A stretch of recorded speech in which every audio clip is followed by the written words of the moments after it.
Bueno, buenas tardes a todos. Disculpen las dificultades técnicas normales de cada día. Sí, un poco voy a cortar unas cosas acá. La idea de la clase de hoy es introducirles a lo que es el mundo de las flores. Las flores son tal vez una de las características más distintivas que tienen las angiospermas. Y bueno, el objetivo de esta clase es introducirlos a una terminología específica, de manera que ustedes puedan entender mejor cuando se les presenten estas estructuras en las clases prácticas. Muy cómodo. Entonces estamos particularmente concentrados, preocupados por este grupo de las angiospermas. De nuevo, les recuerdo lo que significa la palabra angiosperma, significa semillas contenidas adentro de una especie de estuche o de contenedor o vaso, eso es lo que significa angio.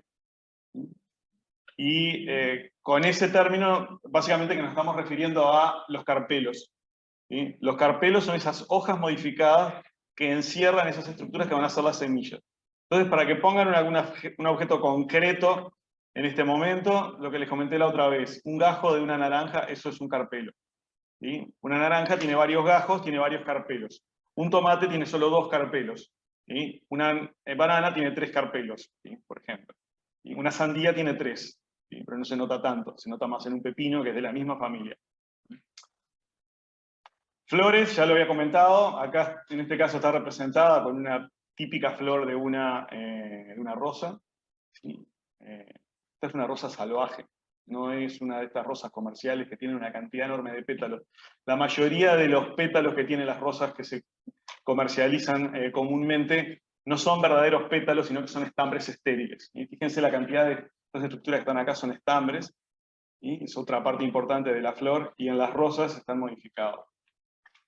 Otra característica de angiospermas es que tienen gametofitos reducidos, muy reducidos. ¿Sí? Yo había explicado en la clase anterior, y de hecho va a haber un teórico específicamente sobre eso, en el ciclo de vida de las plantas, van a alternar 2 organismos. Uno se llama esporofito y otro gametofito. El esporofito produce como células reproductivas las esporas, que son asexuales, y el gametofito produce como células reproductivas los gametos, que esos sí son sexuales porque eventualmente se fusionan en el proceso de singamia, ¿verdad? Para formar el cigoto. Entonces, una de las características distintivas de las angiospermas es que los gametofitos son reducidos. ¿Sí? Y en uno de ellos, en uno de los casos, porque tenemos 2 gametofitos, un gametofito masculino y otro femenino, llegan al grado máximo de reducción que puede llegar cualquier gametofito. Si se reduce más, deja de llamarse gametofito, porque se transforma en una célula. ¿Sí? Fíjense qué chica esa estructura vegetal, solo formada por 2 células nada más. Y la otra característica distintiva de las angiospermas es la doble fecundación. O sea, todos hemos sentido hablar de la fecundación, que es el proceso mediante el cual los gametos se unen para formar un cigoto. ¿Sí? Todos nosotros comenzamos nuestra existencia siendo cigotos, ¿sí? Y a partir de ahí, por divisiones mitóticas, se conforma el organismo adulto. Bueno, en el caso de las angiospermas, en el proceso en el que se genera el cigoto, también se genera simultáneamente otra estructura que se llama célula endospermogénica. Esa célula endospermogénica, su nombre nos está dando una guía, es la que genera el endosperma, y que es la reserva nutritiva que va a tener ese embrión en los primeros estadios. ¿Sí? O sea que esa característica, ¿sí?, es un avance evolutivo significativo que marca a las angiospermas como un grupo distintivo del resto de las plantas. Bueno, muy bien. Entonces, ¿sí? Esto que tenemos acá, entonces, es una flor, y acá tengo una definición de lo que es una flor. ¿Sí? Una flor podemos entenderla como un tallo de entrenudos muy breves y con hojas altamente modificadas. O sea, cada una de estas partes que ustedes tienen en una flor se interpreta evolutivamente como una hoja. Y de hecho, desde el punto de vista anatómico, si ustedes observan la estructura interna de cómo se distribuyen los tejidos, van a ver que también se conforman con la organización interna que tiene una hoja. Pero bueno, digamos, eso se sabía desde hace bastante tiempo, y bueno, fue confirmado en las últimas décadas a través de los estudios de genómica. Que realmente cualquiera de estas estructuras, por más que no tenga un aspecto de hoja, es una hoja. Otra de las particularidades de las flores es que son las estructuras donde vamos a encontrar a los esporangios. Ya. De nuevo, acá es importante que recuerden el esquema básico ese del ciclo de vida de cualquier planta. En el ciclo de vida de cualquier planta, el yin y el yang del ciclo de vida es que alterna el esporofito con el gametofito. ¿Sí? Entonces, el esporofito produce esporas, el gametofito produce gametos. ¿Dónde produce las esporas el esporofito? En unas estructuras llamadas esporangios. Esporangio, de nuevo, vaso contenedor donde están las esporas. ¿Sí? Todas las plantas terrestres tienen esporangios, todas. ¿Sí? ¿Dónde están los esporangios en las angiospermas? Están en las flores. Tenemos dos tipos de esporangios. El esporangio que me va a producir las esporas, que cuando se multipliquen por mitosis me va a dar un gametofito masculino, y el esporangio que va a producir esporas, que cuando éstas se multipliquen por mitosis me van a dar un gametofito femenino. Entonces, los lugares donde se encuentran los esporangios es en los sacos polínicos que se encuentran en las anteras y después adentro de unas estructuras especializadas llamadas óvulos, que están adentro de los carpelos. Esos óvulos, ¿sí?, no son células, es una estructura que es la que cuando madura me da origen a una semilla. ¿Sí? Entonces vamos a ir viendo más internamente entonces cómo son estas cosas. Entonces, si lo representamos del modo más simple que se pueda representar, ¿sí?, esto que tienen acá viene a ser un tallo que tiene hojas que se disponen en cuanto a su ubicación en el tallo de manera verticilada. Esto quiere decir de que en cada punto de unión hay varias hojas que se insertan en ese punto del tallo. Eso es lo que se llama una disposición verticilada. El término técnico que utilizamos para referirnos a cómo se colocan las hojas en un tallo es filotaxia. Filo, hoja, taxia, posición. Posición de la hoja en el tallo. Entonces, en este caso, las hojas, como dice ahí, se disponen de forma verticilada. Acá, esto ya les digo, está muy simplificado y está muy exagerada las distancias. Usualmente estas distancias son muy cortas, muy cortas. Pareciera casi que todo sale de un mismo lugar. Pero esa es la interpretación. Entonces, todo esto vendría a ser el esquema básico de una flor, donde cada verticilo representa hojas de distinto tipo. Tal vez ustedes recuerden de algún momento en el que tuvieron en primaria o en secundaria que hablaron de la flor, capaz que recuerdan los sépalos, los pétalos, y al menos los pétalos de la flor, de una flor deben haber sentido hablar alguna vez. Bueno, pétalos es uno de los tipos de hojas que tiene una flor, las hojas modificadas. Otros tipos de hojas son los sépalos, que conforman el cáliz, los estambres, que conforman el androceo, y los carpelos, que conforman el gineceo. Esos son los distintos verticilos florales. Tenemos acá, entonces, yendo desde afuera hacia adentro de la flor, lo primero que tenemos es el cáliz, ese es el verticilo, las piezas se llaman sépalos. De nuevo, por verticilo me refiero al grupito de hojas que se insertan en un mismo punto. Ese es el verticilo. El más externo es el cáliz, y está formado por sépalos. El que le sigue es la corola, usualmente es el más colorido. Y corola, está formada por pétalos. Luego viene el androceo, está formado por estambres. Ahí es donde vamos a tener ubicado uno de los esporangios que tienen las angiospermas. Y el último verticilo, el verticilo más interno, usualmente el más complejo en estructuras, ¿sí?, es el gineceo. El gineceo está formado por carpelos. Los carpelos son homólogos de lo que serían los sépalos, pétalos y estambres. Es un tipo de hoja especializado que tiene la flor. Y es adentro de los carpelos que vamos a tener estas estructuras llamadas óvulos, que son las que cuando maduran se transforman en semillas. De hecho, los carpelos son las estructuras que cuando maduran me dan origen a la estructura que conocemos con el nombre de fruto.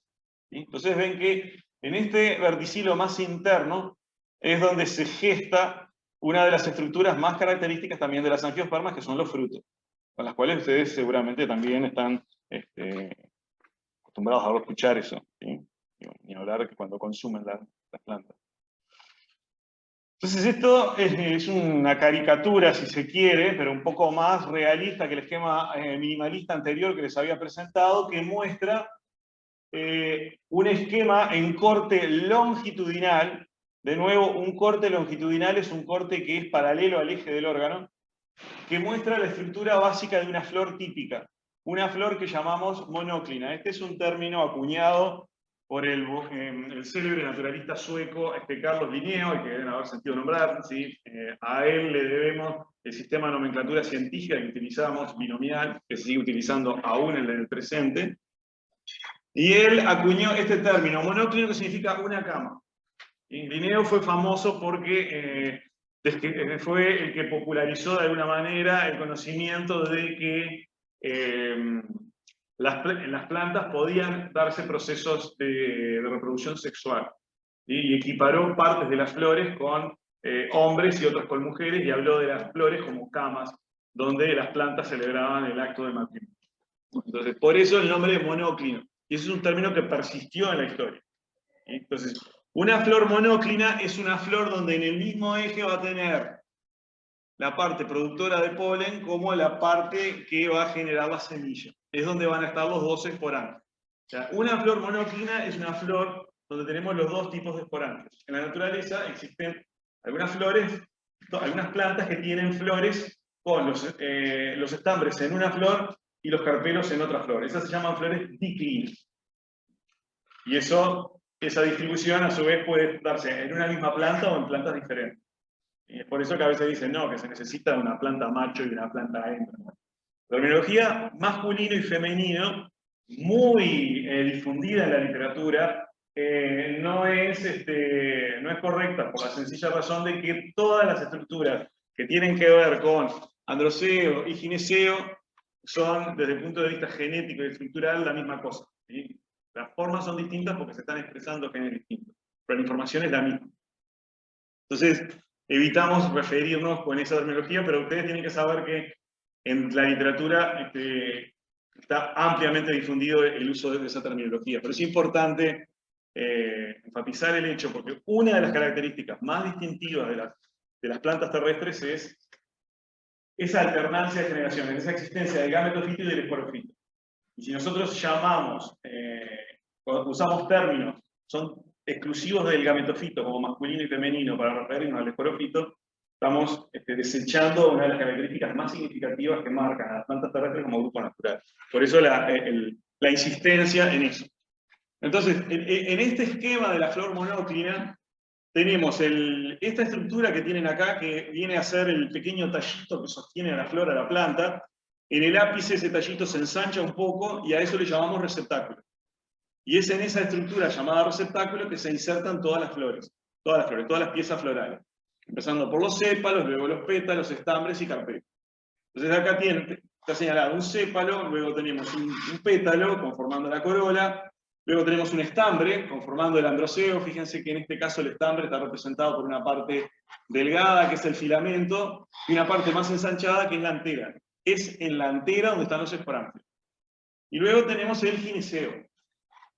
En la mayoría de las especies de angiospermas, las piezas que conforman el gineceo están totalmente soldadas. Bueno, esto es una cosa que quiero mencionar. Todas las piezas que conforman una flor pueden estar libres entre sí o pueden estar soldadas entre sí. Eso es algo que puede ocurrir. Lo que ocurre a nivel del gineceo, eso ocurre para todas las piezas florales, pero en particular con el gineceo, la mayoría de las angiospermas tienen todas las piezas fusionadas. ¿Sí? Es por eso que ustedes, por ejemplo, si agarran un tomate y lo tocan al tomate, y por más que lo toquen, no lo van a separar en pedazos. Tienen que cortarlo, ¿no? Eso es porque están soldados. En el caso de la naranja, sí, hay una serie de variaciones de ese formato, pero ustedes, para poder realmente separar eventualmente los carpelos, tienen que primero romper la parte externa del carpelo, no lo pueden separar. Esos también están totalmente fusionados. Pero les voy a mostrar ejemplos donde los carpelos están totalmente libres, para que puedan ver eso.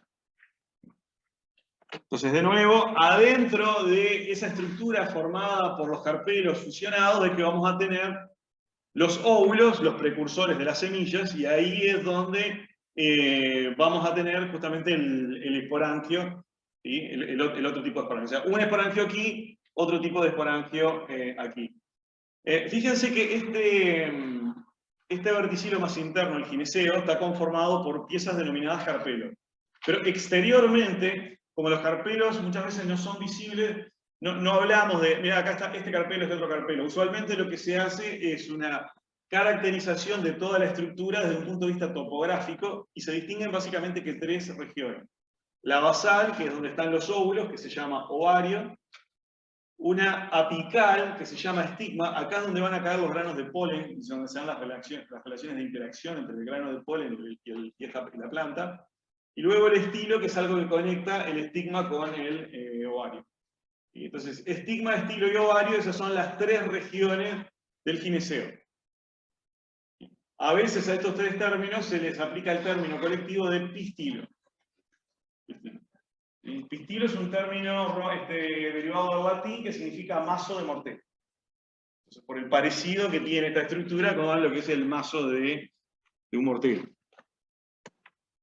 Bueno, entonces acá tenemos una imagen que ya se las presenté en la clase anterior, donde tenemos una flor de un manzano en la que se pueden ver los distintos verticilos florales. Tenemos el cáliz, es el más exterior, después viene la corola, luego tenemos el androceo y por último el gineceo.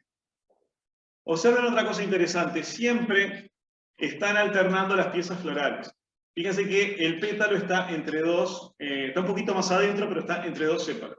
¿Sí? Y lo mismo ocurre entre los estambres. Lo que ocurre es que los estambres están en varios ciclos, y bueno, el siguiente, si bien yo acá tengo estos pétalos, acá tengo estos estambres que están entre estos pétalos, y este otro estambre que llegan a ver ahí en el medio, parece estar opuesto, es porque en realidad está alternando entre este estambre y este otro, está un poquito más adentro. O sea, esa es una suerte de patrón generalizado que se ha visto en las flores de angiospermas.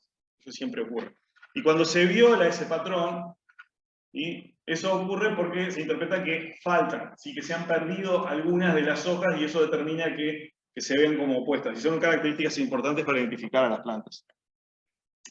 Acá hay otro esquema que muestra un corte longitudinal de una flor de un citrus, aún no abierto la flor, pero podemos ver todos los verticilos florales ahí igualmente. El cáliz, en esta parte más externa, ¿sí? La corola, el androceo y acá en el centro el gineceo. ¿Sí? Entonces, toda esta estructura, ¿sí? Es el gineceo. Incluso ahí pueden ver los óvulos. Fíjense, en este caso pueden ver los óvulos. Ven la parte ensanchada, en otro corte longitudinal. Ahí pueden ver los óvulos. Entonces, esto que tenemos acá son justamente esos carpelos.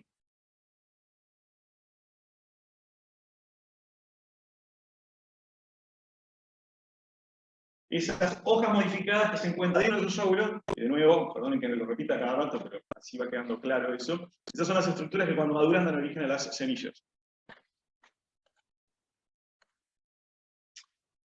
Bueno, esto que tienen acá es el ciclo de vida que les había comentado, donde alternan el esporofito con el gametofito.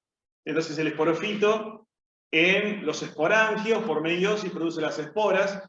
En las angiospermas las esporas no son liberadas. Eso es algo que contrasta con helechos y con licofitas y con musgos, donde las esporas sí son liberadas. Y los gametofitos se desarrollan adentro del esporofito. Los gametofitos se desarrollan dentro del esporofito. Los gametofitos, por mitosis, producen los gametos, y los gametos, bueno, se unen en el proceso de fecundación para formar el cigoto. ¿Qué es lo que se traslada en una angiosperma? En una angiosperma lo que se traslada, y que permite el intercambio genético entre distintas plantas, es el gametofito masculino, es el grano de polen. Entonces, va a haber un teórico exclusivo sobre esto, pero me pareció que estaba bueno que empiecen a ver un poco dónde está cada una de esas cosas. Entonces acá tenemos un dibujo de una planta de poroto, ¿sí? Esto es lo que se llama, este sería el esporofito, todo lo que vemos acá. Y vamos a concentrarnos entonces en lo que es la flor. Y acá en realidad hay un conjunto de flores, una inflorescencia, ¿sí? Y acá tenemos un corte longitudinal de una flor, que es, de nuevo, son los lugares donde se encuentran los esporangios. Entonces, toda esta planta que ustedes ven, ¿sí? Es el esporofito, y en ese esporofito, ¿dónde están los esporangios? Están dentro de las flores. Entonces acá vemos un corte de una antera, y acá vemos un corte de un óvulo. En cada uno de ellos, ahí es donde están los esporangios. En el caso de las anteras, se llaman sacos polínicos, porque es el lugar donde se van a producir los granos de polen, actualmente. Y en el caso de las angiospermas, técnicamente sería el nucelo, lo que está contenido dentro del óvulo. Pero Generalmente, por un tema de facilidad verbal, se hace la equivalencia entre óvulo con esporangia. Entonces, ahí adentro de los sacos polínicos, es decir, adentro de la antera, es que ocurre la meiosis. Adentro del óvulo es que ocurre la meiosis. Entonces, adentro de los sacos polínicos se producen decenas de miles o millones de meiosis y se forman millones de esporas. Adentro de los sacos polínicos. Adentro de cada óvulo ocurre solo una meiosis. Y de cada meiosis se producen 4 esporas. De lejos no lo van a llegar a ver, pero después en el gráfico lo pueden ver. Se termina formando entonces 4 esporas, ¿sí? Que son las que están acá. Y de esas 4 esporas sobrevive solo una, y es la que comienza a multiplicarse por mitosis y me termina dando el gametofito femenino, que es esta estructura que está ahí adentro, en amarillito. Gametofito femenino, el nombre que recibe gametofito femenino es saco embrionario. O sea que esa estructura, ese saco embrionario, ¿sí? Es el gametofito femenino. Y fíjense dónde está. Está adentro de cada óvulo. ¿Sí? De nuevo, los óvulos, esas estructuras que se van a transformar en semillas.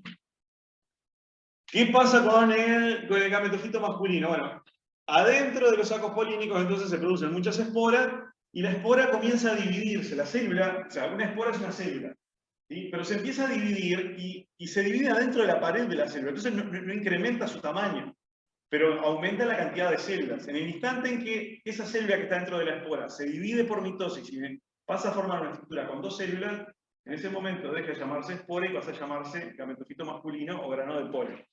Y es generalmente en ese estado en el que es liberado, ¿sí?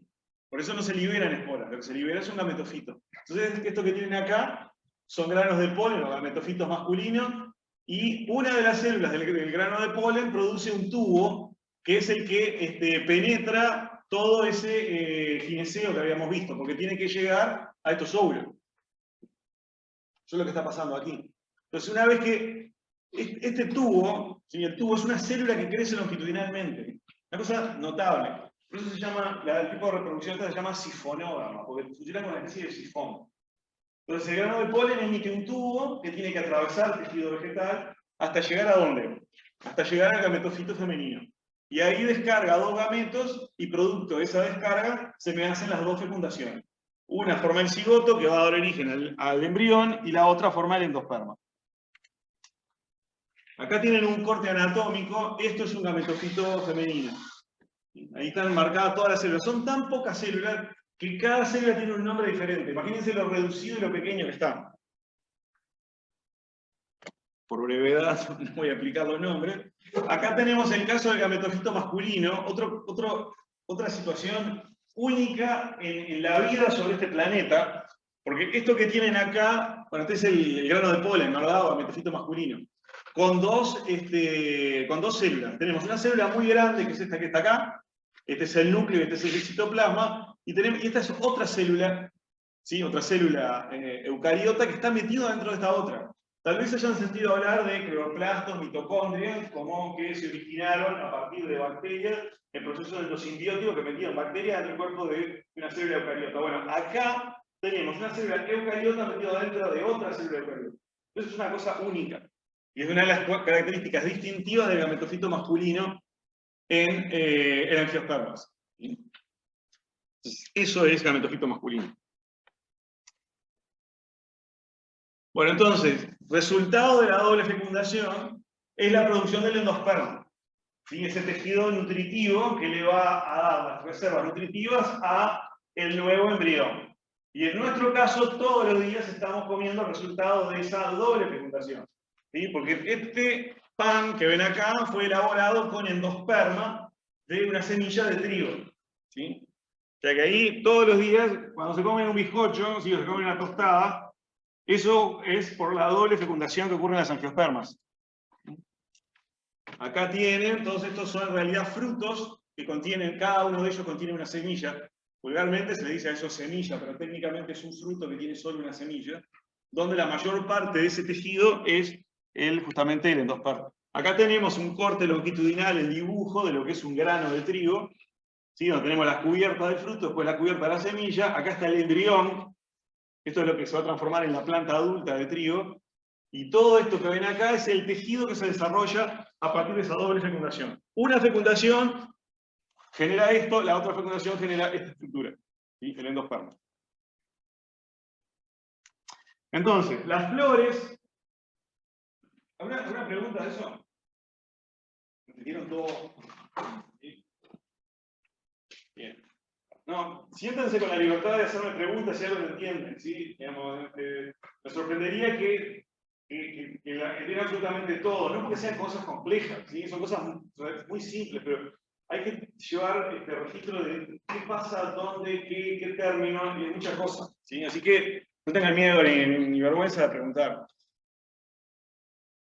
Las flores, estos tallos con hojas excepcionalmente modificadas, pueden presentarse de manera solitaria, como ocurre acá en el arasá, una de nuestras especies frutales nativas, donde vemos un tallo, tenemos las hojas y fíjense acá una flor.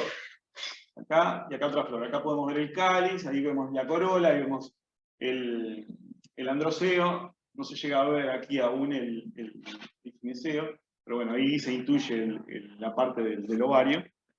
Entonces las flores pueden presentarse solitarias, como en ese caso, de a una en la axila de cada flor, de cada hoja, o a veces pueden presentarse en agrupaciones bastante importantes, como es el caso de esta especie Amimajus, que es de la misma familia que la zanahoria, y que el comino, y que el apio, que el perejil. Todas tienen pequeñas flores que se reúnen en estas estructuras con aspecto como de paraguas. Y esta estructura con aspecto de paraguas se llama umbela. Y como todo esto es una umbela de umbelas, es una umbela compuesta. Es una forma que tienen las plantas de reunir sus flores. Hay muchas otras formas. ¿Sí? Entonces, acá hay distintos ejemplos de cómo se organizan las flores. ¿Sí? Y si la flor no tiene su tallito que la sostenga, se dice que son sésiles y conforman lo que se llama una espiga. Si tienen un tallito que la sostiene, pero se dispone sobre un eje que no se ramifica, se llama un racimo. Bueno, y así sucesivamente otros tipos, ¿no? Por brevedad no voy a definirlos a todos. Después tenemos algunas inflorescencias bastante particulares que tienen incluso el aspecto como si fuera una flor. Entonces, esto que tienen acá no es una flor, esto es una margarita, no es una flor, sino que es una inflorescencia, un conjunto de flores. Es lo que se llama un pseudanti, una pseudoflor. Es una inflorescencia con un aspecto de flor. Entonces, esto, que usualmente se le dice pétalos, el de me quiere mucho, poquito y nada, ¿sí? Esto no son más que flores diferentes a estas otras que están acá, que también son flores. Entonces, en una margarita, de las más simples, pueden tener cientos de flores. Ejemplo interesante de cómo, de distintas estrategias que tienen las plantas, ¿sí? Para disponer estas estructuras. Pero bueno, entonces, ya vieron que las flores pueden ordenarse de distinta manera en el cuerpo de una planta. Vamos a empezar a ver ahora la estructura de una flor monóclina. Entonces, en esta flor monóclina, en vista superior, acá estamos viendo la corola, no vemos el cáliz aquí, pero aquí vemos el androceo y acá vemos el estigma, ¿sí? La parte esa apical de los carpelos en el verticilo llamado gineceo. Entonces, es aquí donde caen los granos de polen, y es ahí donde comienzan a formar un tubo que atraviesa toda esa estructura buscando donde están los óvulos.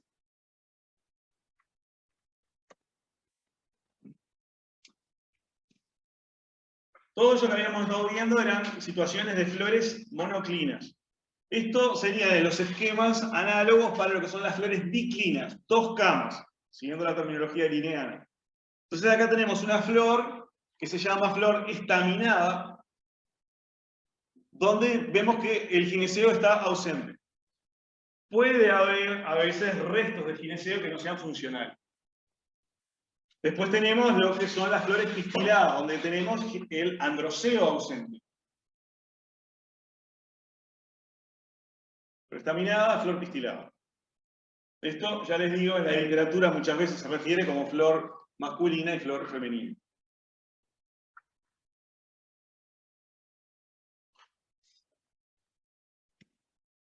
Entonces acá tenemos un ejemplo de lo que serían... Bueno, acá les introduzco otro término, linneano también, ¿sí? Estamos hablando de flores diclinas, ya vieron lo que es diclina, o sea que la flor tiene solo androceo y gineceo, pero yo les había dicho que esas flores pueden estar en la misma planta o pueden estar en plantas diferentes. Y acá viene la terminología esta de oico. Oico significa casa. Entonces, diclino monoico quiere decir una cama y una casa. ¿Sí? O sea, eso quiere decir que cada cama está en cada casa. Entonces, perdón. 2 camas en una misma casa. ¿Sí? Eso es lo que ocurre, por ejemplo, en la planta de zapallo. Zapallo, sandía, melón. Todas esas plantas pertenecen a la familia Cucurbitaceae, donde tenemos flores estaminadas y flores pistiladas dispuestas sobre la misma planta. Eso quiere decir que no todas las flores que ustedes le van a dar a una planta de zapallo le va a dar un zapallo. O el cultivo que se trate. Acá hay otro caso de flores diclino-monoicas, en el caso de la begonia o flor de azúcar que le dicen. Acá tenemos una flor pistilada, donde se le nota un gineceo que me va a dar origen a un fruto, y acá tenemos una flor estaminada que no tiene ninguna de esas estructuras. Tiene elementos de perianto, sí, el perianto es el término colectivo con el que nos referimos a cáliz o corola. En este caso no hay diferenciación en cáliz y corola, hay solo unos elementos vistosos ahí, luego tenemos los estambres. Son distintas formas que ocurren en la naturaleza. Acá tenemos otro caso de diclino monoica. Esto es un arbolito de nuestra flora nativa, es un blanquillo. Y acá tenemos una inflorescencia, es decir, un conjunto de flores, donde acá tenemos una flor pistilada. Fíjense, ovario, estilo y estigma acá. Y acá tenemos conjuntos de flores estaminadas que solamente tienen estambres. Bueno, y ahora llegó el momento de las flores diclino-dioicas. Dioicas, 2 casos. Acá cada variante de flor está en una planta diferente. Y uno de los casos más conocidos en nuestro medio es el del ombú. Entonces acá tienen un ombú con flores estaminadas y acá un ombú con solo flores pistiladas.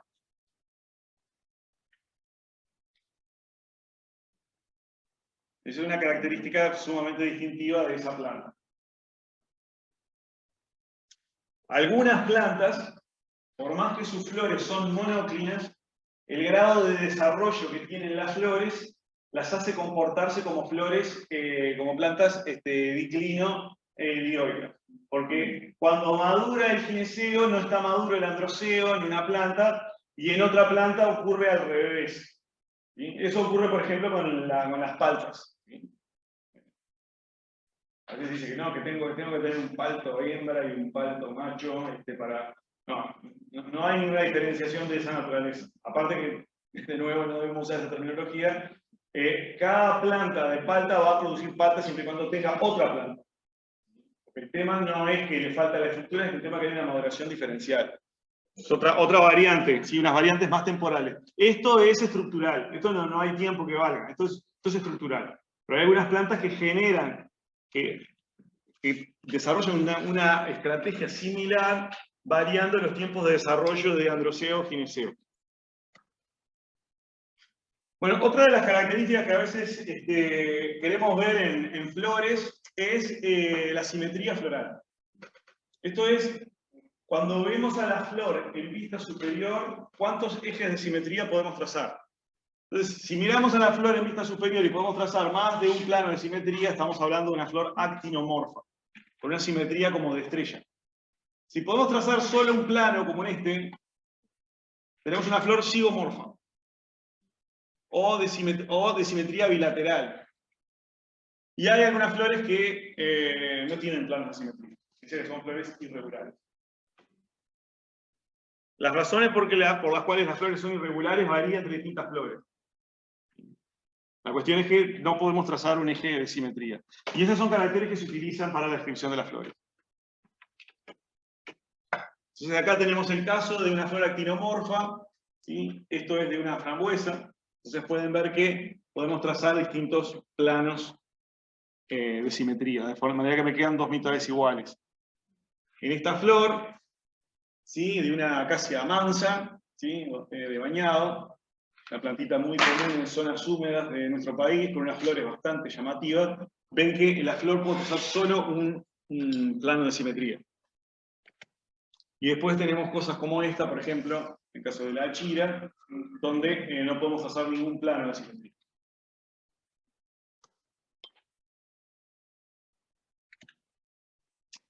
Bueno, muy bien.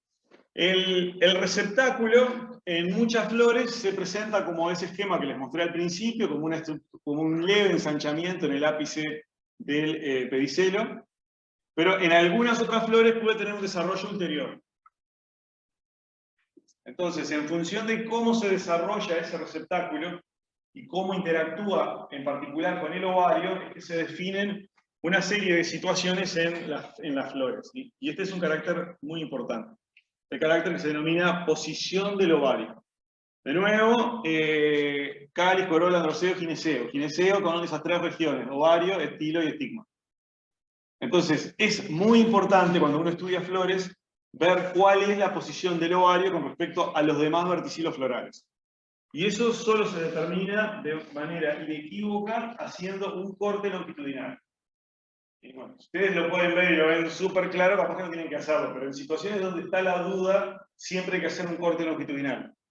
Entonces, cuando hacemos un corte longitudinal, que es lo que está hecho acá, podemos ver todas estas situaciones, básicamente. Podemos ver que el receptáculo se mantiene ahí chiquito, en la base, o podemos ver que el receptáculo se expande por encima del punto de inserción del ovario. O sea, eso es lo importante. El punto para darse cuenta de esto es ver dónde está inserto el ovario, cuál es la base del ovario. Entonces, si este es el punto de inserción del ovario, yo veo que acá el receptáculo se expandió en forma de copa, pero está libre del ovario. Acá se expandió en forma de copa, pero está soldado. Acá está totalmente soldado el ovario, y acá está bastante expandido. Soldado y además bastante expandido. A estas dos situaciones se les dice ovario súpero. Observen que la característica para que el ovario sea súpero es que no debe haber soldadura del receptáculo a la pared del ovario. Una vez que empieza a haber soldadura, hablamos de distintos grados de inferioridad en el ovario. Tenemos un ovario ínfero, es cuando el receptáculo está totalmente soldado, y un ovario semi-ínfero es cuando está parcialmente soldado. No tiene que estar hasta la mitad para que sea semi-ínfero. Cuando esté un poquito soldado ya es un ovario semi-ínfero. Y esas son características esenciales para caracterizar a las plantas y poder identificar distintos grupos de plantas. Entonces acá les voy a mostrar algunos ejemplos de cómo se ven esas estructuras. Entonces acá de nuevo estamos con una flor de un cítrico, donde tenemos el cáliz, la corola, el androceo, el gineceo, y fíjense ahí el receptáculo que viene hasta este punto. ¿Ah?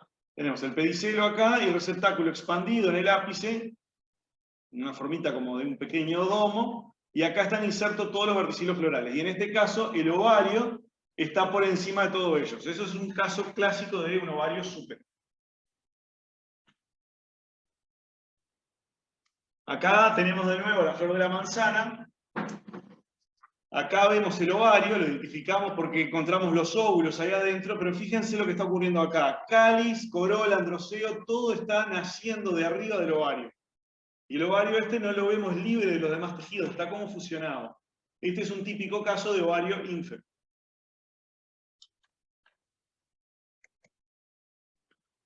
De hecho,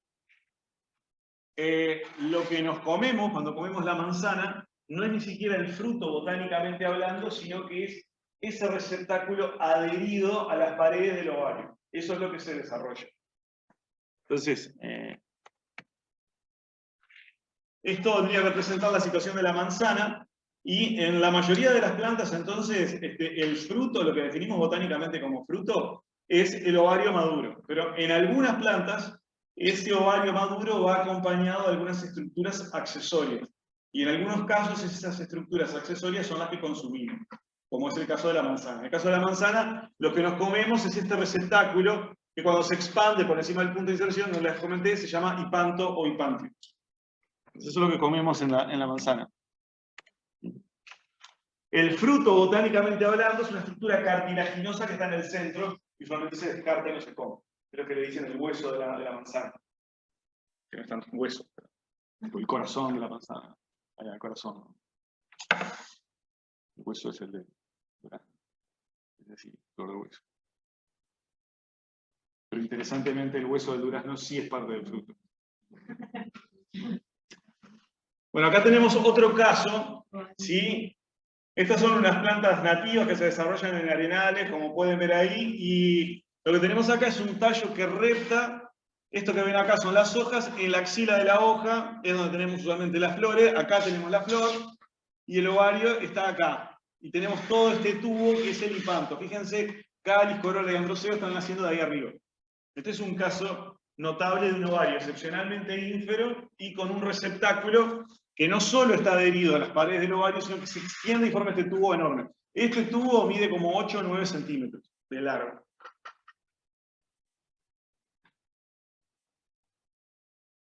Bueno, acá hay otro ejemplo interesante de desarrollo de receptáculo. Esto es una flor de burucuyá. Le dicen la flor de la pasión, ¿sí? No de la pasión de los enamorados, sino de la pasión de Cristo. Y eso es porque los primeros naturalistas que vinieron a América vieron señales en la planta que representaban todo el martirio de Cristo cuando fue crucificado. ¿Sí? Esto era la corona, después los estilos, que son estos, que son 3, representaban los 3 clavos con los que, bueno, este tipo de cosas. Toda una alegoría tan interesante. Bueno, por eso les dicen la flor de la pasión, ¿sí? A esto. Entonces, ¿qué estamos viendo acá? Bueno, estamos viendo una flor de vista lateral muy atractiva con estas flores. Acá vemos lo que es la corola. Hay una serie de apéndices aquí que lo conforman la corona, apéndices de la corola, aunque a veces está debatido cuál es el origen que tienen. Pero lo que quiero señalar acá es esta estructura, esta columna, ¿sí? Que es tejido receptacular. En este caso, el receptáculo no se expande en forma de copa alrededor de toda la flor, sino que continúa por el centro de la flor y separa entre sí a varios de los verticilos. En este caso, al androceo y al gineceo. Fíjense que acá tengo cáliz y corola separados de androceo y gineceo por un eje de receptáculo, que se llama androginóforo. Androceo, gineceo, foro que lleva. Esto es lo que lleva al androceo y al gineceo. Vemos acá los estambres y hay ovario, estilo y estigma.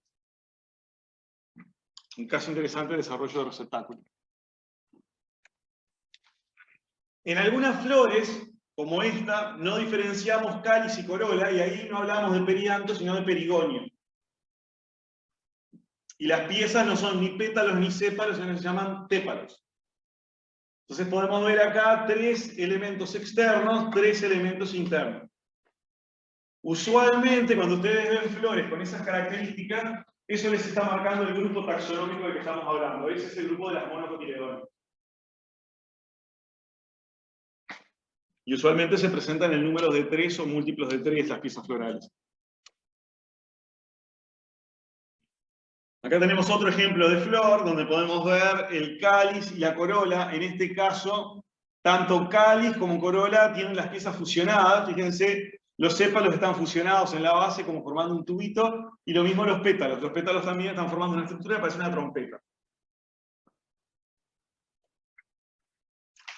A veces, los sépalos cumplen con un rol de atracción parecido al de los pétalos. Es lo que ocurre, por ejemplo, con las hortensias. Entonces, esto que tenemos acá es una inflorescencia de una hortensia, donde comúnmente tenemos flores que no son funcionales desde el punto de vista que van a producir fruto, pero que sí le confieren a la planta un atractivo para los polinizadores, que son estas flores periféricas, donde estas estructuras que ven acá son sépalos petaloides. O sea, son sépalos que están desarrollados diferentes a los sépalos de las flores que están acá adentro. Fíjense, esta flor es una flor totalmente abierta, la que está acá. Yo ahí estoy viendo pétalos y ahí bien chiquitito en el medio tengo sépalos. Que aquí los sépalos son muy pequeños en las flores fértiles, llamémosle. Las flores estériles, los sépalos cumplen con ese rol. O sea, todo tipo de variaciones podemos tener en las plantas. O como les decía en un ejemplo anterior, las piezas florales pueden presentarse libres o soldadas entre sí. Bueno, en el caso del lapacho, todas las piezas de la corola están soldadas formando este tubo. Esto es una corola gamo-pétala. Gamo quiere decir soldado. Y este daño que ven aquí en la base de la corola del tubo le está mostrando que esa corola, esa flor ya fue visitada por un polinizador. Estas son polinizadas por colibríes. Y eso ustedes ven acá, estuvieron ya picoteando para sacar néctar. ¿Cómo distinguís un pétalo solo de muchos pétalos fusionados? Ahí se renota, pero... Acá se nota, siempre vas a ver un piquito. Siempre vas a ver una puntilla. En algunos casos más acentuados que en otros, ¿verdad? Bueno, y acá tenés el típico caso de una corola dialipétala. Fíjate, se ve muy bien que acá los 5 pétalos están libres entre sí. Ahí, fíjense en todas las piezas florales. Acá vemos el cáliz, vemos la corola, el androceo y el gineceo. Y al gineceo incluso le vemos el ovario, el estilo y el estigma. Esta es una típica corola dialipétala.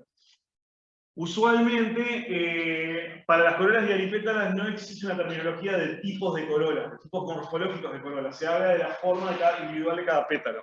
En las corolas gamopétalas, sin embargo, sí hay una terminología. Perdón, ¿ahí dónde está el ovario?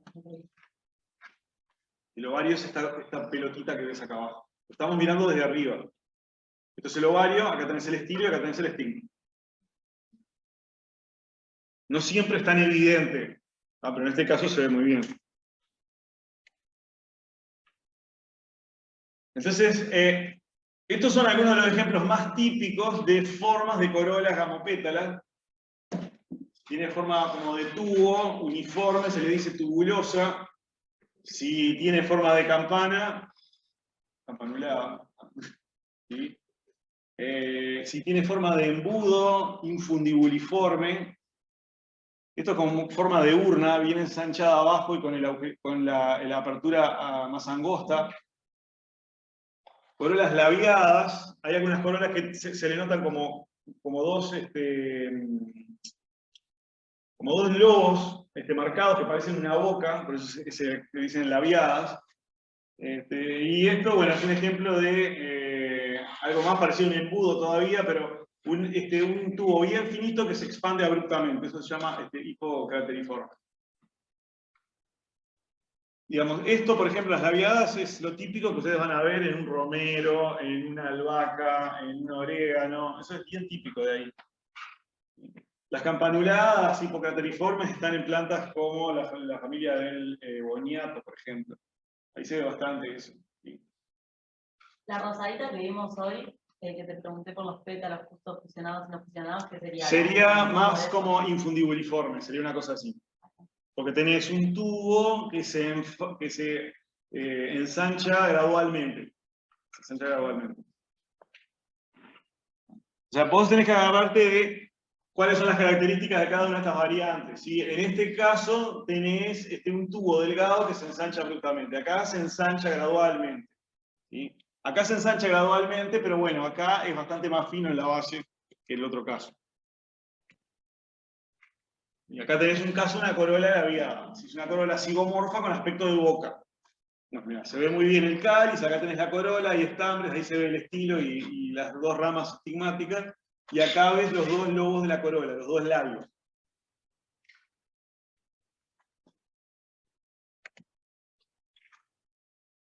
Esto es de la familia de los arándanos.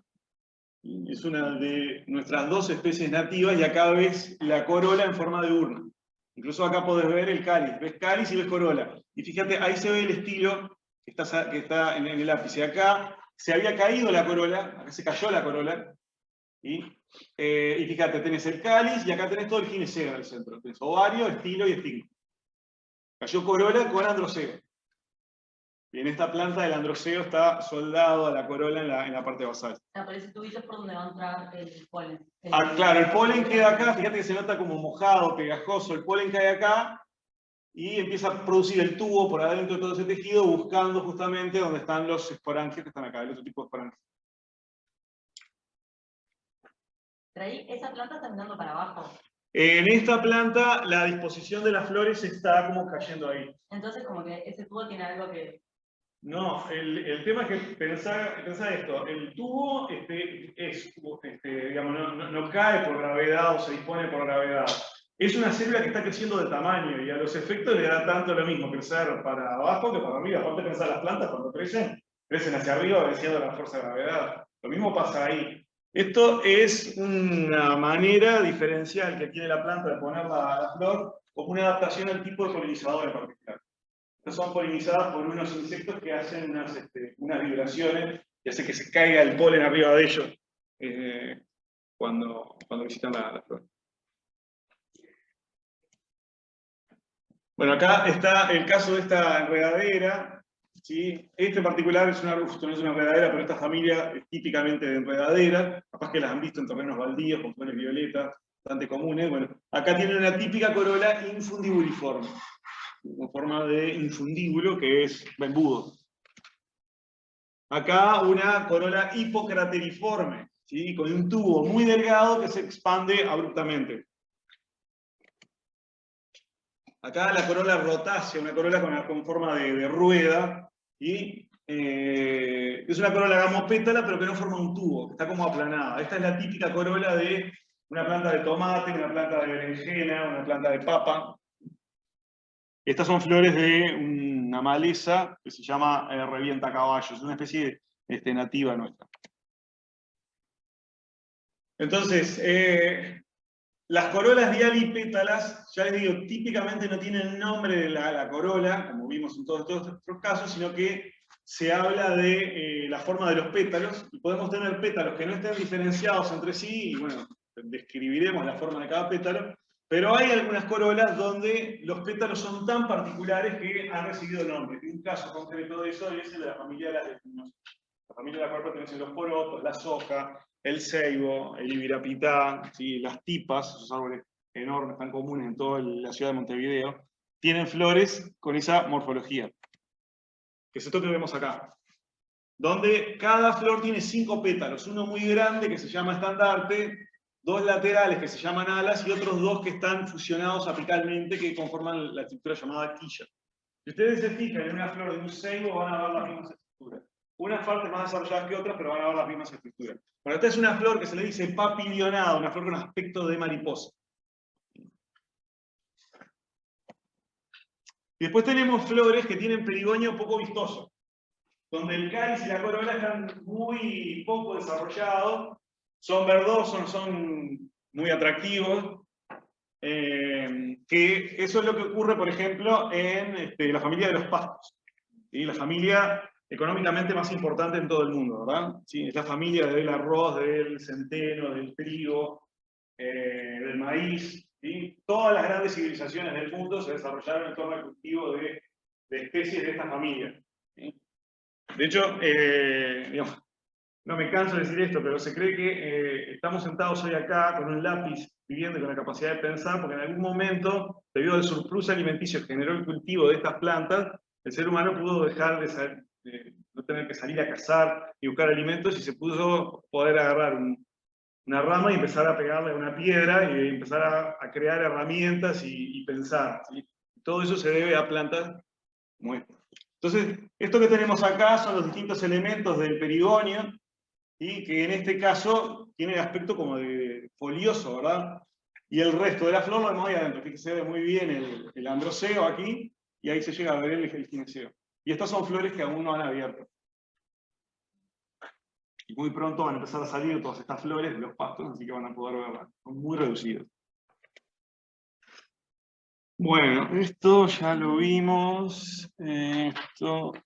Bien, entonces, mirando ahora un poquito más adentro de lo que es el androceo. Entonces, fíjense acá, tengo un estambre, como una pieza del androceo. Tenemos una parte estéril del filamento y después la antera. Hace como 2 panchos juntos, ¿sí? Bueno, esto es una antera típica que cuando la cortamos transversalmente, así, lo que vamos a ver es esto. Y estas estructuras que ven acá, esos son los esporangios. Ahí es donde ocurre la meiosis para producir las esporas. Ahí es donde las esporas comienzan a dividirse por mitosis para formar ¿qué? Los granos de polen, que son estas cosas que están acá adentro. O sea, esos nombres que ustedes están escuchando de repente por primera vez, ¿sí? Esporangio, espora, gametofito, esos son los lugares donde ustedes tienen que visualizar que están en una planta. Y eso va a ayudar a que ustedes entiendan todas estas estructuras y estos procesos. Acá está en un corte anatómico, o sea, no es un dibujito animado, es un corte muy fino, visto en un microscopio óptico, donde vemos justamente los sacos polínicos, ¿sí? O los esporangios, ¿sí? Ahí es donde se va a producir la meiosis. Y de hecho, acá vemos ya los resultados de la meiosis, ¿sí? Acá están los conjuntos de esporas que aún no se han separado, las 4 esporas. Producto de cada meiosis, ¿verdad? Bueno, el androceo entonces vimos que es el verticilo que está formado por varios estambres. En algunas plantas es lo más conspicuo que tiene una flor. Estas son flores de ingá, una especie de leguminosa nativa, típica del río Uruguay, donde fíjense tenemos cáliz, corola, muy poco llamativo, pero fíjense lo que es el androceo. Muy llamativo. ¿Sí? En los eucaliptus, por ejemplo, la parte más atractiva de la flor es el androceo.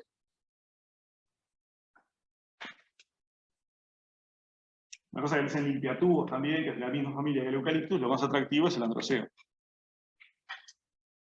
El androceo muchas veces da las características diagnósticas para poder identificar una planta. Esto que tienen acá es una típica flor de la familia Oleaceae. Familia Oleaceae, y recibe su nombre de olea, del género olea, ¿sí? Que viene de aceite. Olea europaea es el nombre del olivo. Y la familia Oleaceae, olea del olivo, a la cual pertenece la planta nefasta Ligustrum lucidum, ¿sí? Una maleza leñosa que está invadiendo y dominando todos nuestros bosques nativos. Una de sus características distintivas es que las corolas son gamopétalas y tiene únicamente 2 estambres que son exertos, están salidos por fuera de la flor. Ustedes ven una flor con corola gamopétala y 2 estambres salidos de para afuera, eso es una oleaceae. O sea, muchas veces el androceo nos da unas características diagnósticas importantes. En este caso, los estambres están totalmente libres. Los estambres, como les decía, al igual que las demás piezas florales, pueden estar libres o fusionadas. En el caso de la familia Rosaceae, los estambres están libres entre sí. Ahí, ya les digo, el número varía también. Tenemos algunas plantas que tienen 2 estambres nada más, como esto que vimos recién en Oleaceae, y otras vemos que tienen decenas o cientos de estambres. En este caso, están libres, pero también pueden estar fusionados de distintas formas. Pueden estar fusionados por las anteras y libres en los filamentos. Esto es lo que se llama un androceo sinanterio. Sin, el prefijo sin quiere decir soldado, anterio, antera. O sea, un androceo con anteras soldadas. Esto es típico de la familia del girasol, las margaritas. Puede ser que los estambres estén fusionados tanto por filamento como por antera. Todo fusionado. Esto pasa en la familia del zapallo, se llama androceo sinfiandro. Y los estambres pueden estar fusionados por los filamentos, nada más. Si están funcionados por los filamentos, se habla de adelfia. Adelfia es la condición en que los estambres están funcionados por los filamentos. Y en este caso tenemos un androceo diadelfo, porque tenemos 2 grupos de estambres. Este solito y estos otros por acá. Esto es típico de las leguminosas, por ejemplo. Un grupo importante de leguminosas. Entonces acá tenemos una flor de una leguminosa, donde vemos a todos estos estambres fusionados y a este libre. Este es un típico androceo diadelfo. Por aquí adentro se ve el estilo. Esto que ven acá es el estilo. ¿Ven que se ve más grueso y de otro color? Estos son los estambres y este es el estilo. De nuevo, estamos con la flor del citrus. Fíjense, acá en esta flor vieja, y ahora vemos lo de los estambres, en esta flor vieja, fíjense, cáliz, la corola se cayó, acá veo el gineceo. Ovario, estilo, estigma. Y acá tenemos, en esta flor que recién abrió, tenemos todos los estambres. Y fíjense cómo acá los estambres están fusionados en pequeños grupitos. Entonces es un androceo poliadelfo. Hay varios grupos de estambres fusionados por los filamentos. Este es el caso del hibisco. Este es la especie nativa que tenemos de hibisco. Muy común verlo en la costa de Montevideo, cerca del límite con Canelones. Y sobre el bañadito ese que se da sobre el arroyo Carrasco, es muy, muy abundante. Y fíjense lo que pasa aquí, tenemos un cáliz, tenemos una corola, y después los estambres están totalmente fusionados por los filamentos, formando un tubo. Y estas cositas rosadas que ven acá son las anteras. Lo que pasa es que los estambres tienen filamentos de distinta longitud. Hay filamentos cortitos, filamentos más largos y filamentos muy largos. Todos están formando un gran tubo. Por dentro de ese tubo aparece el estilo que está acá y el estigma. El corte no lo hice para mostrar la parte interior del tubo estaminal. Y por eso no se ve el ovario. Bueno, y acá tenemos una flor de una planta también muy típica en lo que son las calles de Montevideo, que es el paraíso. El paraíso pertenece a la familia Meliaceae, es la familia de la caoba. ¿Han sentido hablar de la caoba, una madera tropical muy noble? Bueno, una de las características distintivas de esa familia es que todos los estambres están fusionados por los filamentos formando un tubo. Este es otro ejemplo de Androseum monadelfo. Pero acá todos los estambres miden la misma longitud. Fíjense, acá estigma, estilo, ovario. Cáliz, corola. Bueno, acá tienen el caso de una flor de un zapallo. Esta sería una flor estaminada, donde tenemos el Androseo silfiandro acá. Filamento soldado, antera soldada. Acá se ve el cáliz y acá tenemos la corola.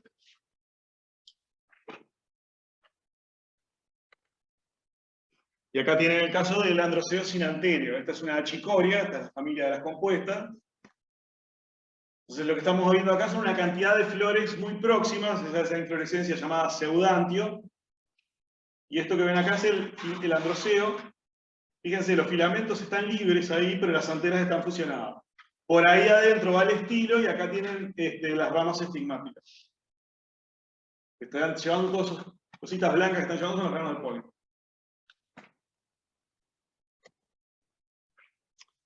En algunas plantas, como les decía, no siempre los estambres son fértiles, sino que algunas veces tienen un rol de atracción y de incrementar la atracción de la planta. Entonces, por ejemplo, en este suerte de Leandro Gómez, que pertenece, no es un Leandro Gómez, pero pertenece a la familia de Leandro Gómez, el género Tripodandra, la familia Comelinaceae, tenemos 3 estambres fértiles y tenemos 3 estambres estériles.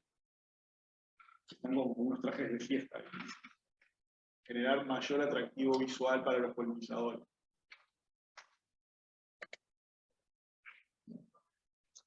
Y en algunas flores, los estambres estériles son los más atractivos de toda la flor. Esta es una flor de una achira, donde todas estas cosas que ustedes están viendo acá son estaminodios.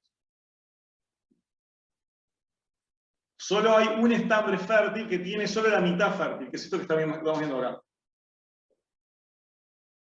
Y esto que ven acá es el estilo, que también es petaloide. En la achira todo tiene aspecto de pétalo.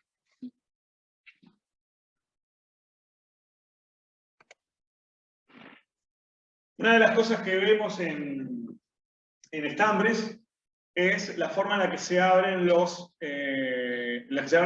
se abren las anteras para liberar los granos de polen. Una de las formas más típicas es que se abren por una ranura longitudinal, eso se llama dehiscencia longitudinal. Otra forma relativamente común es que se abren una especie de orificios o poros, dehiscencia poricida. Y otro tipo es que se abran como unas especies de compuertas que se llama dehiscencia valvar. Otra cosa que ustedes pueden ver ahí. Bueno, esto que tenemos acá es el caso de un pasto, donde ahí pueden los estambres, y en este caso la dehiscencia es longitudinal, a lo largo de esas líneas que ven ahí. Acá tenemos el caso de una planta de la familia de la papa, donde la dehiscencia en este caso es por unos poros en el ápice de los estambres. Por ahí fue donde se liberan los granos de polen. Bueno, esto que tienen acá es un laurel, familia de la palta, de los laureles de comer, y pueden ver las anteras acá, y fíjense cómo tienen estas compuertitas que se abren y permiten que el polen salga. De hecho acá está es como que la ventana se abre y el polen queda pegado al lado interno, y cuando se abre la ventana queda totalmente expuesto. Ahí pueden ver el recurvamiento. ¿Cuándo se abren? O sea, ¿tiene que ver con el desarrollo? Tiene que ver, sí, buena pregunta, tiene que ver con el desarrollo, y lo que pasa es que hay unos sectores donde las células tienen paredes más finas, y cuando llega el momento en que el polen ya está listo para ser liberado, empieza a ir menos agua hacia ahí, se empieza a secar un poco las células, y cuando se empiezan a secar, debido a que tienen grosores de pared diferencial, empiezan a contraerse de manera distinta. Eso genera tensiones y la estructura termina moviéndose de una forma que genera la apertura.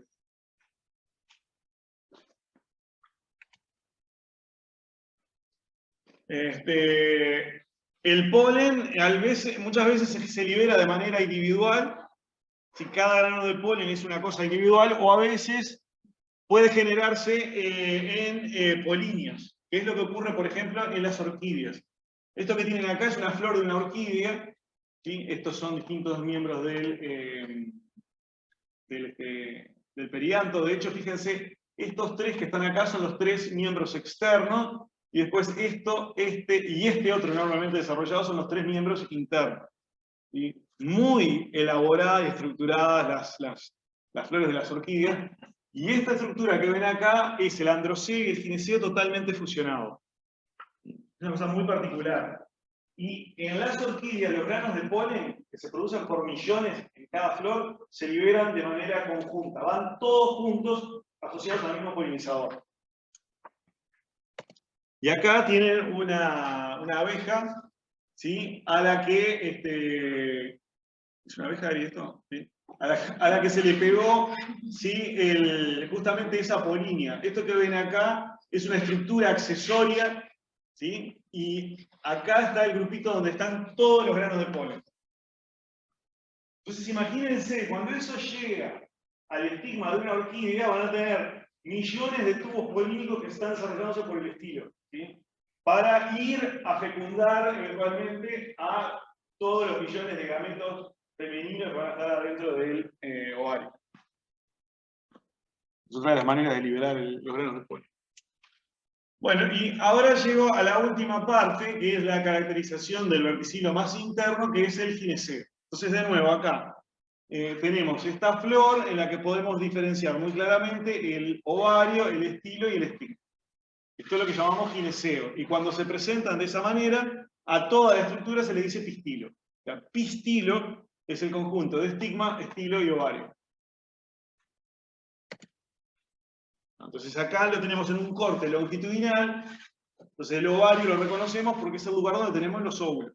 De nuevo, estos son los precursores de la semilla. Piensen, cuando cortan un tomate para hacer una ensalada, esas estructuras blanquecinas que ven ahí, eso es lo que se desarrollaron los óvulos. Eso es lo que me va a dar las semillas, ¿verdad? Pero para de nuevo volver a la terminología básica general de cualquier planta, estas estructuras son los esporangios, uno de los tipos de esporangios. El esporangio, donde se me produce un tipo de espora, que es la que me va a dar el gametofito femenino. ¿Sí? El gametofito femenino no se libera, se retiene. Es el gametofito masculino el que viaja, sí. ¿El estilo solo sirve para que se forme el tubo? El estilo es un tejido que te conecta el estigma con el ovario. ¿Por qué está el estilo? Porque en realidad como que no cumpliría ninguna función. El tema es que mirar las estructuras de las plantas, millones de años, luego después se fueron generadas, como que perdemos un poco cuáles fueron las presiones evolutivas que llevaron a eso. Algo que sí te puedo decir es que se cree que una de las cosas que ha hecho que el grupo de las angiospermas sea el grupo más diverso, son la serie de barreras reproductivas que se generan cuando el grano de polen llega acá y empieza a germinar. ¿Qué son esas barreras reproductivas? Son interacciones entre las proteínas que recubren el grano de polen y las proteínas que están acá, que dicen que, no, a ver, vos vas a crecer, pero vas a crecer poquito.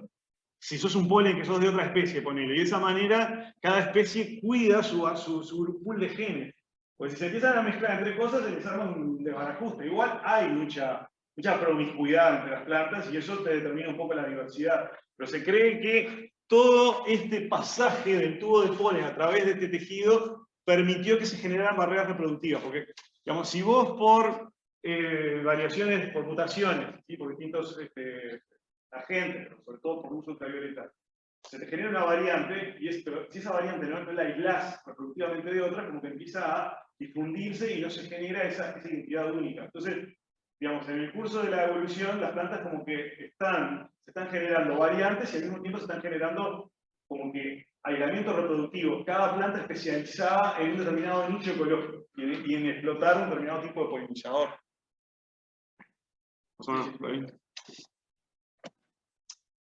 Bueno, esto ya lo vimos, de la posición del ovario, es un carácter importante vinculado con el gineceo. ¿Sí? Esta es una situación típica de ovario súpero, muy claramente ovario súpero, muy claramente ovario ínfero, de nuevo, fíjense, en blanco el ovario, en verde el receptáculo totalmente adherido, en este caso es lo que nos comemos. ¿Sí? Bueno, esto es una cosa importante. En todas las piezas que conforman una flor, vimos que pueden estar unidas o que pueden estar soldadas. No es diferencia lo que ocurre en el gineceo. Entonces fíjense lo que tenemos acá. Acá tenemos una situación donde están tenemos tres carpelos que están totalmente fusionados entre sí, a nivel de ovario, estilo y estigma. Acá, en esta situación, tenemos tres carpelos totalmente fusionados a nivel del ovario, pero los estilos y los estigmas son independientes. Acá tenemos algo intermedio. Y acá tenemos una situación donde hay un solo carpelo. Pero fíjense que exteriormente no hay una diferenciación entre este que tiene uno y este que tiene tres. ¿Cómo me doy cuenta cuántos carpelos tengo? Siempre tengo que hacer un corte transversal. A veces tengo indicios, como con estas cosas, por ejemplo, cuando tengo tres estilos, o si mi estigma tiene como 3 lobos, el número de lobos que tiene un estigma, de ondulaciones, el número de estilos, me da una idea de cuántos carpelos puedo llegar a tener. Entonces, fíjense que en estas tres situaciones tengo un solo pistilo. Acá tengo un carpelo y acá tengo 3 carpelos, pero siempre tengo un pistilo, porque tengo un solo ovario. En esta situación de acá, los carpelos están totalmente libres entre sí. Cada carpelo tiene ovario independiente, estilo independiente, estigma independiente. Esta flor, que tiene 3 carpelos y tiene un solo gineceo, tiene sin embargo 3 pistilos. Esta flor tiene un gineceo, tiene 3 carpelos, pero tiene un solo pistilo, porque están todos fusionados. ¿Hay algo que favorezca? ¿Cómo? ¿Hay algo que esa diferencia favorezca a la flor?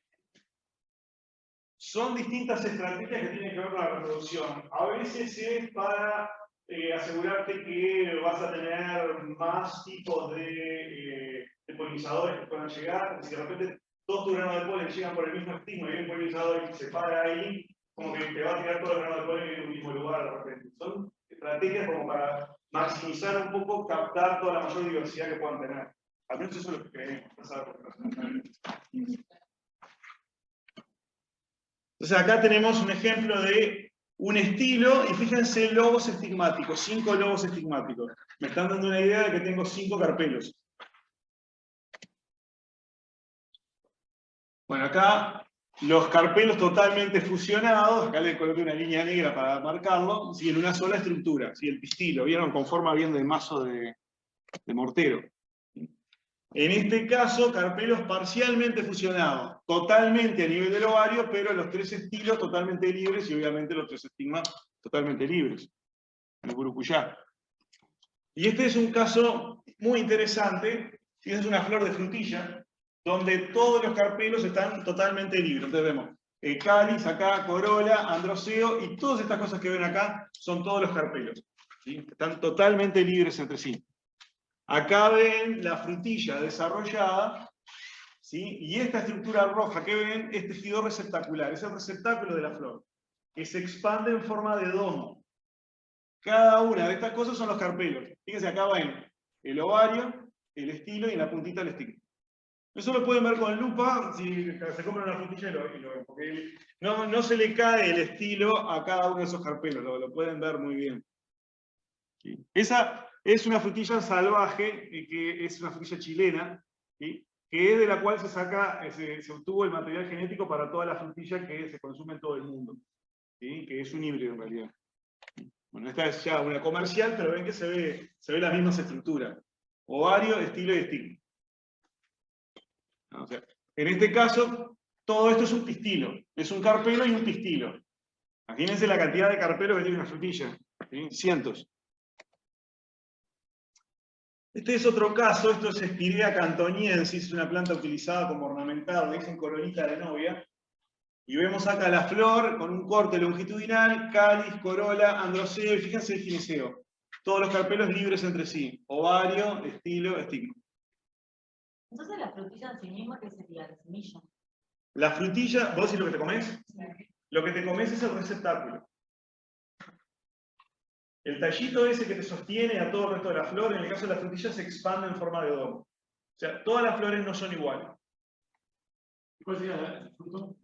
¿Cómo? ¿El frutilla? En la frutilla, lo que se dice semillita, ese es el fruto, y es seco. Y tiene solo una semilla, se llama aqueña. Vos no te comes una frutilla por el fruto.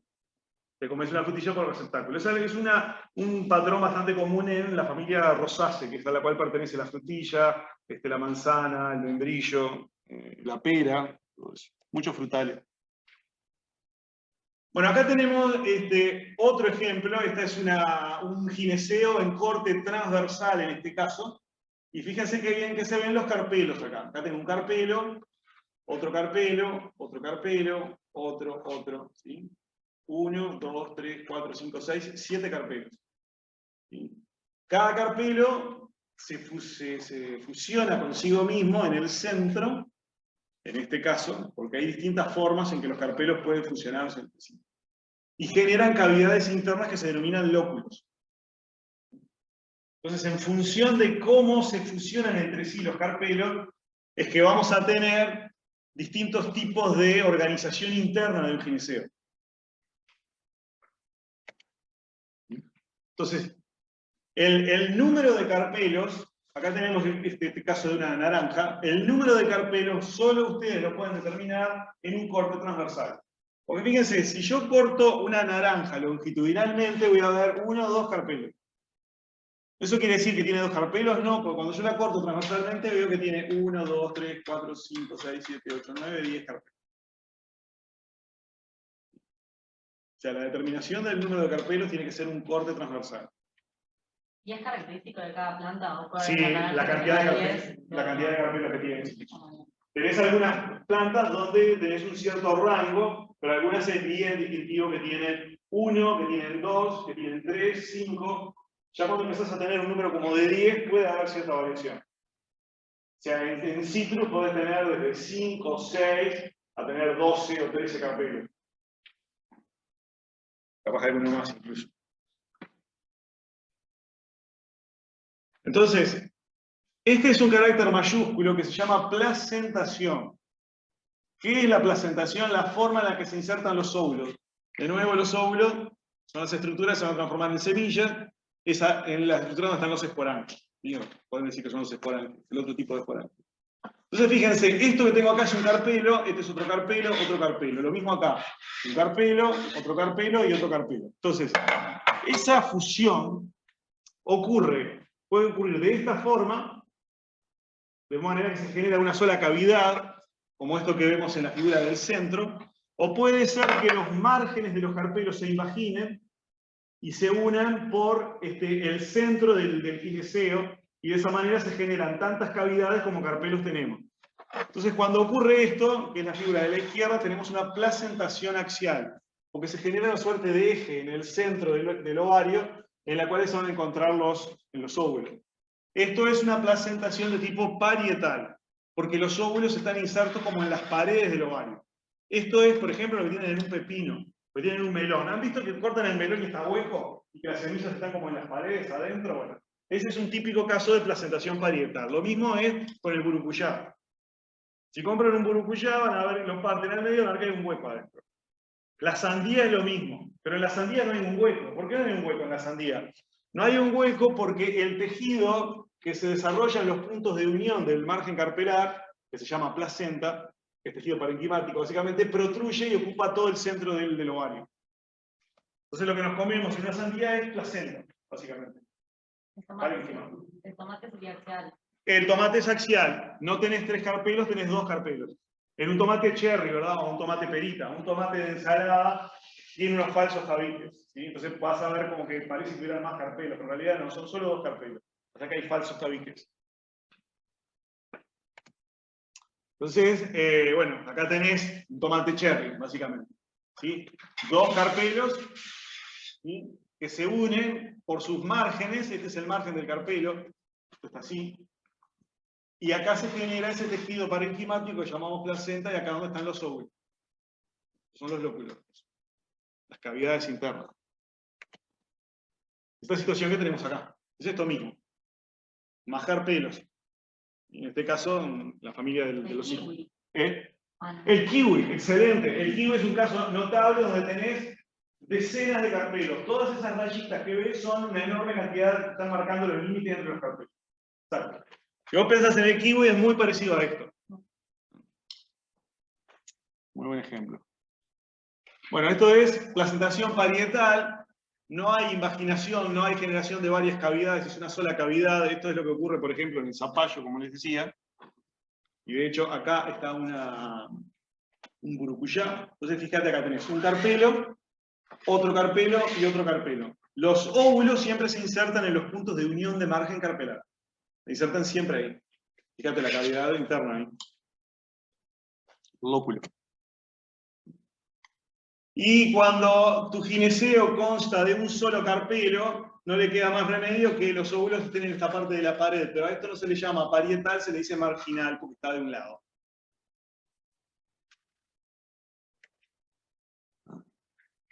Y acá tenemos un caso de ese tipo. Esto es una retama, ¿sí? Van a estar florecidas en cualquier momento, las flores amarillas. Y este es un corte transversal del gineceo, donde vemos un solo carpelo unido consigo mismo y ahí tienen el óvulo.